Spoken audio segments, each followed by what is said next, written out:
Larry, would you please welcome Manu Bennett? Yeah, Manu, come on.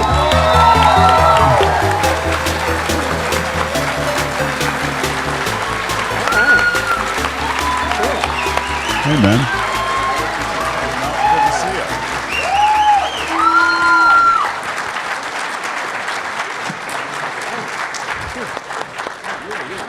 Manu was also in Atlanta at Dragon Con just recently. So we had Manu on stage for a good hour and did a little interview. Nobody said it, but unless you don't know, because a lot of people don't know, I play Azog, the White Orc. All right. Cool, that was great. Good to meet you. Yeah. Not only that, he's a handsome man. Azog is. He is. Go the Orcs. Go the Orcs. So I just have remembered that I've forgotten something, Manu. I was going to maybe bring William Kircher here today as well, and I forgot to. I need to text him. So yeah, that's funny because I heard there was a Hobbit thing going on. Yeah. I thought I'd better come gate crash it. So I wish I'd come in as Azog, you know. I could have really made a mess. Let's recreate a moment from the extended edition since Manu's here. I'm sure there's going to be some heavy features on how the process of you being Azog, and I would love to hear about that while I text William. Sure. Look, I'm going to stand up because I like to see people in the back row as well. Hey, guys. Yeah, look, I mean, the process was really something amazing. You know, basically, if you've seen Lord of the Rings, you know, the orcs were kind of limited in their expression because they wore masks. A good friend of mine, Lawrence McCoyer, who's a fellow Maori, I'm a New Zealand Maori, he's about, 6'10", but he wore a mask. And so in the Lord of the Rings, if you saw an orc, it kind of just went, you know, and so in this particular trilogy, you know, they originally went with a guy that was like 7 foot tall and put him in a suit. But then I think Peter, when he got to the editing room, found out that he didn't have this sort of the expression, you know, that he wanted. You know, he needed Azog to be more menacing, to be more, you know, there in the space with the power of an orc. So they devised that I would do the role the same way that Andy Serkis did Gollum, using motion capture. And at the time, I was getting toward the end of Spartacus, and I'd had 2 more episodes to film in that, and so I was flat out. And suddenly we got this phone call that said, "Can I fly down to Wellington that weekend and play Azog?" You know, and really, I had about 4 days to crunch this information and come up with some choices. And what I did was I thought, who is this guy? How am I going to make him? And they showed me an image of him, and he looked like a shark to me. You know, he had very smooth skin and kind of like these teeth. So I went out and I got jaws out. Seriously, part of my process was jaws, because I thought to myself, anything that looks that powerful and menacing, you don't want it to be there on the screen just growling at you the whole time, because it's like just having Jaws' head out of the water going, "Ah!" You know. And so I sort of watched the way the fin would go around. And so in the first Hobbit movie, I made a point of doing a lot of just this up on top of that podium before I came down to that guy and grabbed him by the throat and threw him to the wolves. You know, and I just made this sort of like this sit-back quality to Azog before he came forward and would bare his jaws. But you know, the process was quite different to my acting experience, because in motion capture, you don't get to act with the other actors. So, like the final scene in the first Hobbit, they're up the tree. I'm sitting in this crazy suit. It's got little balls on it. I look like I'm going to some German kind of, you know, kinky party. And I was sitting on this green pommel horse, and I didn't even know what it was. You know, I mean, 4 days I had to get ready for this, and look, they dragged me in. And it's like, "Hey, Peter Jackson," you know. Well, you know, it was. I was still pinching myself, but anyway, they say, "Okay, you got to hop up onto this big green pommel horse," and I'm sitting up there, you know, on top of this thing, you know, going like, you know, if I can sort of create the sort of space, I'm sort of I'm like this, right? And I'm like, okay, Peter, I'm up here on this green pommel horse. And he's like, okay, that thing's called a warg. It's a giant horse, or it's a giant wolf. I'm like, okay. But I still feel like the gimp sitting on a piece of gymnastics equipment. So let me process this and get my head around it, right? So this is a warg, you're saying. Like, is this like my warg? Do I know this warg personally? Like, did I have to go out and lasso it, or do I feed it every day? And he went, yeah, that's your. In fact, your wag's a white warg. Your warg. I'm like, okay, Peter, can I have a relationship with my warg? And he was like, yeah. And I said, okay, great, because, like instead of just, me not knowing what this thing is and just going like, can I kind of like, in some of these scenes, can I reach down and stroke its neck? Because obviously every time we catch a dwarf, right, that's food for my warg. And so during the movie, you'll notice, I always go down to my warg and I'm like whispering at it. I use some of the lines that weren't meant for the warg, they were meant for the fellow walks. I'd play to my warg. You're hungry, aren't you? But it was black speech. It was so it was such an interesting process. But then there's nothing in front of me. It was just like this room.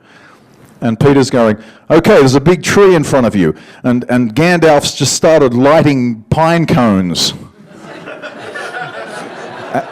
and he's throwing them at you. No, he's not throwing them at you. Azog's not dodging them, no, but he's throwing these things down. They're hitting the other wargs, and Thorin Oakenshield's just spotted you, and he hates you, and he's standing up and he's staring at. Is he sort of there? Yeah, okay, he's there. Okay, he's coming down the tree. He's pulled out a sword. He's coming for you. I'm like sitting there, and I did this. I went.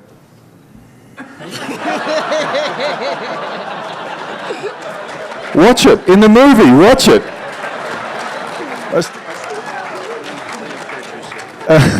And that, honestly, it's filmed just like this, in this much sort of vacant space. But that's one of the real challenges of doing motion capture green screen is because what happens is they film all the stuff, right? If I film all you guys now, okay, I'll get the camera and I'll film you, right? And then I'll go back to my editing suite and I'll pick which bits I want to put together. And then I've got to put, let's say it's Azog enters through the door and comes through and hits you all on the head with it. Okay, I'd film you, and then I'd have to get myself filmed in motion capture and then put that on top of the film in post-production. Anyway, that's the explanation of how it's done. But here's my question for you, Manu. My name's Jared Phillips. How you guys doing? We have another surprise guest for you. Would that be okay? Mr. William Kircher. We need dwarves up here. Dwarves!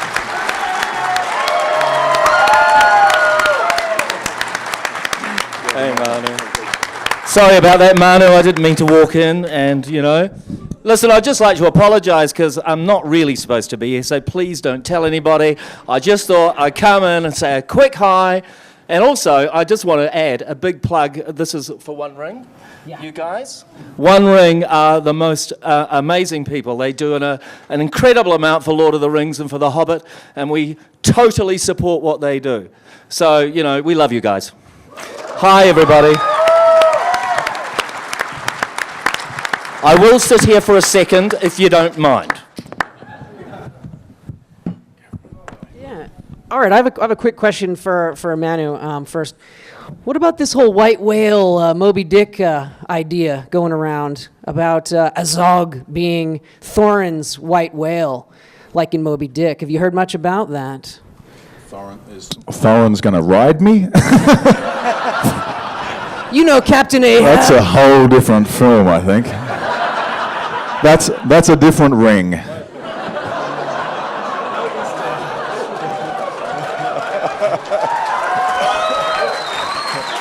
Why have I got the broken chair? Perhaps you I aren't haven't heard of familiar that. with the No. horrible American novel Moby Dick, where Captain Ahab Yep. hunts his white whale and it destroys him. So you're just kidding around. Oh, the metaphor, yeah. metaphor, the yeah. metaphor of it. Well, you know, I mean, I've just filmed, the Unexpected Journey was the first one, and now we've just done the Desolation of Smorg. And in the Desolation of Smorg, we start to ramp things up between Arzog and Mr. Thorin. So I can't say much more, but if he's got a white whale chasing him, then it does come in the form of Arzog, big time, yeah. I'd just like to say, there is actually a sniper in the room, so if Manu and I say anything out of turn about the next film, like a spoiler, we're dead. So, Careful what you wish for. as the dwarf that you played, do you have any lines that are not in Old Dwarvish? I can't say, because in the room there's a sniper ready to pop me at any second. Did that pick in your character's head hurt? It did, actually. Yeah. Is there a mic? Yes, it did. It did. I would finish each day. I play a dwarf called Biffa. I have an axe buried in my head. And at the end of the day, I would have an indentation here that actually has only just gone away. And yes, it hurt, but you got used to the pain. As Manu well knows in this business, you get used to the pain and just get on with it because you're there to do the job and not there to moan. Although we do a lot of moaning as well, because that's just what human beings are like. So, You know what? I've got to run out and do something out there. What I'm going to do is, I know these guys. What they've done is they've supplied a boxed Arzog, and I'm sort of required over at the Weta stand right now to go over there. But we're going to be signing those boxed Arzogs and stuff like that over there. So if you want one for your Hobbit collection, I'll be over at the Weta booth, and I've got to head over that way. So really nice to meet you all. Hey. Yeah, give it up, Go ladies. Salt Lake City Comic Con. The mighty, Hey, good on you. Well done. the mighty Manu Bennett, ladies and gentlemen. We'll see you later. Give it up. Loved you in Spartacus. Loved you.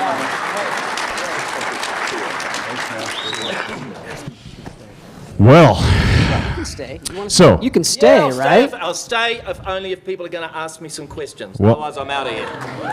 I'm going to ask you one right now, William. So that'll keep you here for a minute at least. We know from the extended editions of the Lord of the Rings films Yep. that there's quite a lot of extras and behind-the-scenes stuff. And I wonder if, as an actor, you have a comfort level knowing that all the work you did and all the work that others did is sort of recorded there for posterity and then is available to fans. Does that help you? Well, that's a real honour, actually, but it's hilarious because there's cameras everywhere, all the time, every single day. And you kind of get used to it, and we ended up having a lot of fun with it. I think that the extended version has 15 hours of that kind of material in the extended version when it comes out, so grab it, because there's a lot of fun things, like, for example, I don't know if you saw, we did the jazzercise, the dwarficise thing. So we'd actually end up having a little bit of fun. We actually, I think the only time we started to say no to the behind-the-scenes guys, who are fantastic. Michael Pellerin is the producer. They work so hard, and that guy's going to be working for the next 3 years, probably 4 years, living and breathing The Hobbit, and he knows us all backwards. But we kind of drew the line when they said they wanted to put it into the dressing room where we all take all our gear off and get naked, and we kind of said, oh, maybe not, you know. I mean, you know, up until then it's fine, you know. Oh, yes, there we go. Yeah, I have all kinds of questions for you. Maybe not everybody knows, maybe they all do, but you also did the motion capture for one of the great trolls for that entire scene. I did. Tom, yes. Nothing wrong with Bennett, raw dwarf.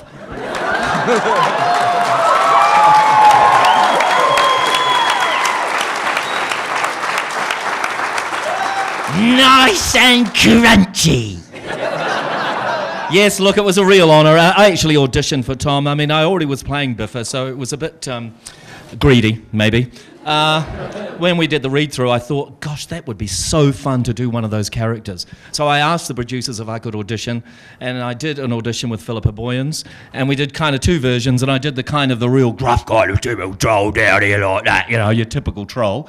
And then I did the sort of really wheedly, snotty kind of troll up here, you know. And so we kind of built that in, and he ended up, and over 4 days working in the MoCat studio, it was so fun working with Peter really closely, and developing and improvising a whole lot of gags, and we kind of came up with this whole Three Stooges thing, and Tom was the one always getting hit, oh no, that hurt, Bert, you know.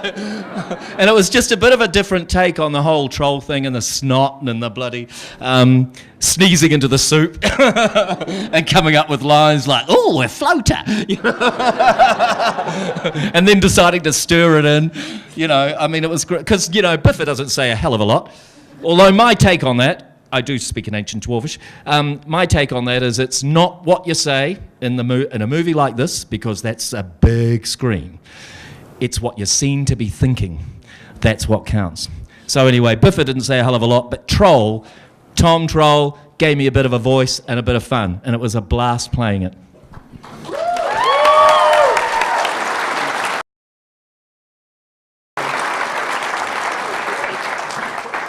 And I hate to impose, Oh, please. but Go. in Atlanta, you did a little bit of the movement. You demonstrated how he moved, and I thought that was so fascinating. I wonder if you'd mind doing that. Oh, okay. Yes, all right. And I'll do something else. But anyway, yes. Back to the trolls. We were working on the movement of those trolls, and the very first time we got together with Terry Notary, who's our movement coach. And we were working through a few ideas, but then Andy joined us. And we all know Andy is the master of that genre, and also very physical actor.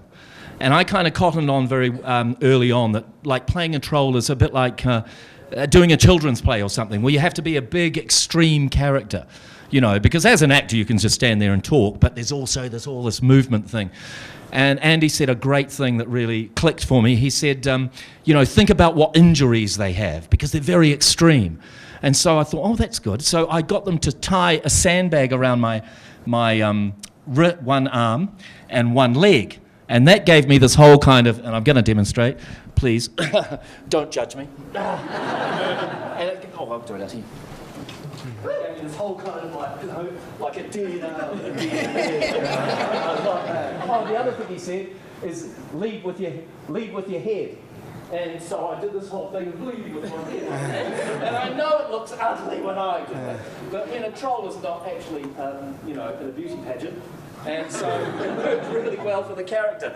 Excuse me. The only problem is, it's really hard work. You know, you choose to do that, and you spend 4 days doing it. And the real killer was when Peter, it was the fight with the dwarves. The fight with the dwarves for the trolls. And he had this fun idea that we would fight our own dwarf that we were playing. And I'm hoping it's going to be in the extended version, because there's a piece where Biffa, and we did the stunt for it, they made this huge stunt leg that was on a great big pulley that swung up like a huge leg. And I was tied to it, and I was headbutting it like that. So that was me fighting Tom. But on the actual day, that physical thing I did, I'm exhausted now. Doing that for 4 days, what a killer. Then we had to fight the dwarves, and it was all jumping around and jumping and leaping up. And like that, oh my God, it nearly bloody killed me. Thank you, William. Thank you.